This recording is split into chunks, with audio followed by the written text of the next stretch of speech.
Hello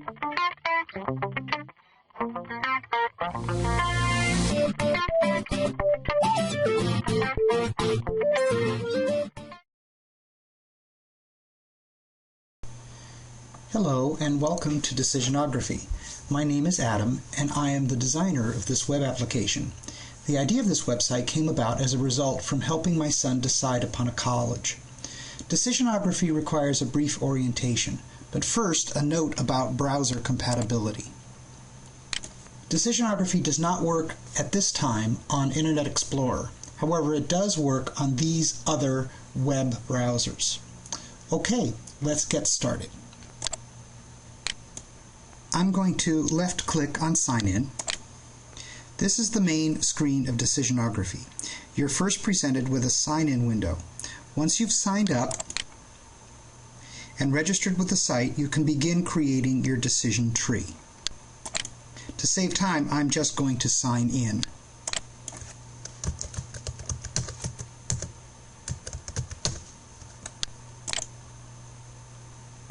The area on the left is the decision tree section. This is the common decision-making framework I just mentioned.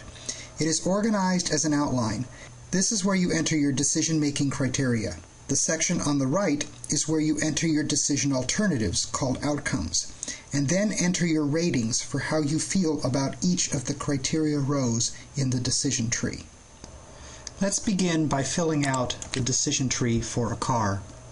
I'm going to highlight the title and type in car, and then tab over to the first item below and type in cost. Then I'm going to use the tab key to go underneath cost and type in prices. One is $36,000, and I'm going to tab 3 times, and the other is $36,450. I got these prices as a result of researching the cars that I want to consider. Next is type of car. We have run out of decision tree rows. So if I right-click on the description field, I will get a context menu. This menu lets me delete a row or anything beneath it, add a row at the same level, or add a row at a sub-item or child. I'm going to left-click on Child, and then again right-click and choose At Level, and fill out these items.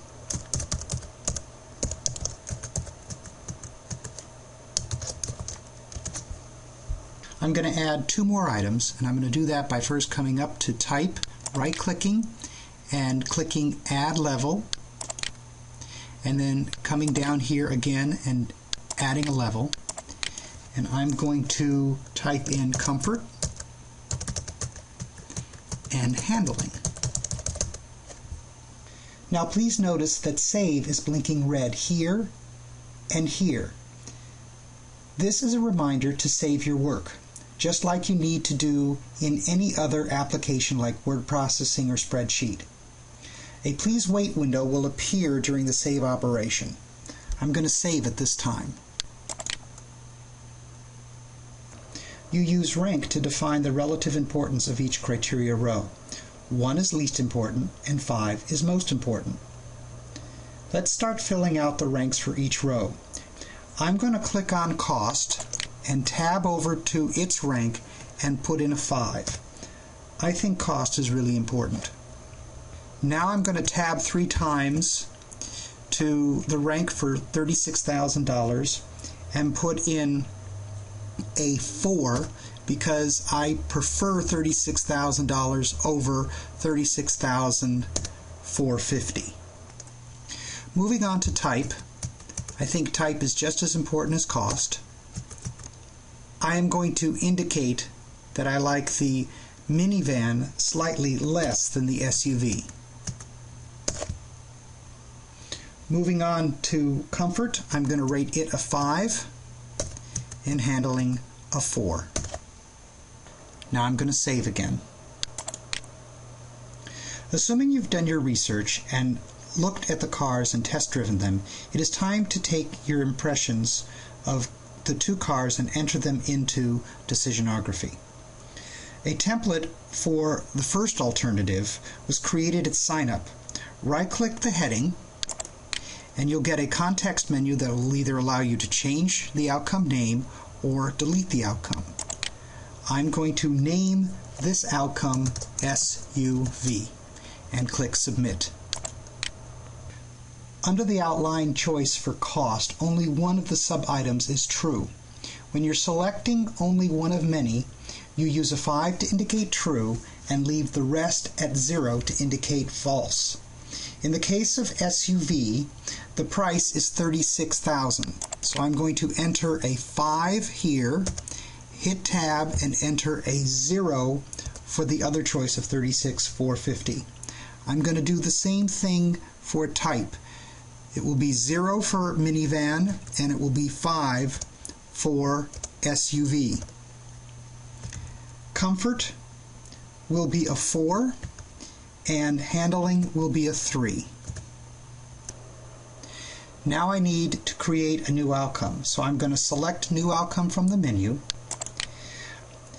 The new outcome will shift SUV to the right and display the name change window.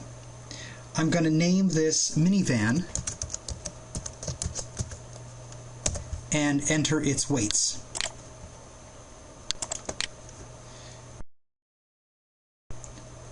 Note here that for cost and type, the opposite numbers have been entered. Again, I save. There's always a first time that you'll lose data, and as far as I can tell, there'll never be a last time. Okay, it's time to find out which car we like best. We come over to View and click View Ranking Order.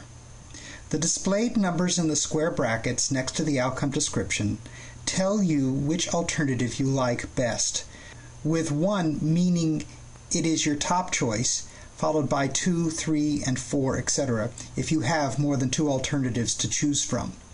What might be surprising to you here is that I actually prefer the minivan over the SUV, even though the minivan costs more money and I indicated to the decision tree that I preferred the SUV over the minivan.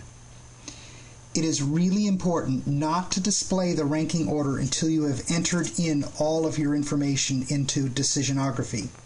It can introduce a bias towards what you think the results are going to be. Thus, knowing the ranking order as you are entering the data can change your thinking, and you will not get a true reading of how you evaluate your alternatives. A few more things. You can drag the outcomes to the parked area if you have 5 or more alternatives and you wish to concentrate on a few outcomes at a time. You can also left-click on a decision tree item and move it around to change the structure. As an example, I am going to move comfort and drop it beneath handling. I can also move items like this to create sub-items. But when you do that, you change the structure of the tree and the potential outcome of your alternatives. Changing the order of your alternatives does not change the calculation.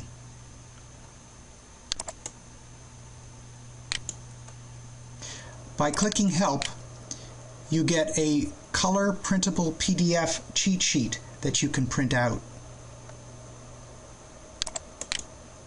I welcome suggestions and comments, so please click on Contact Us and drop us an email.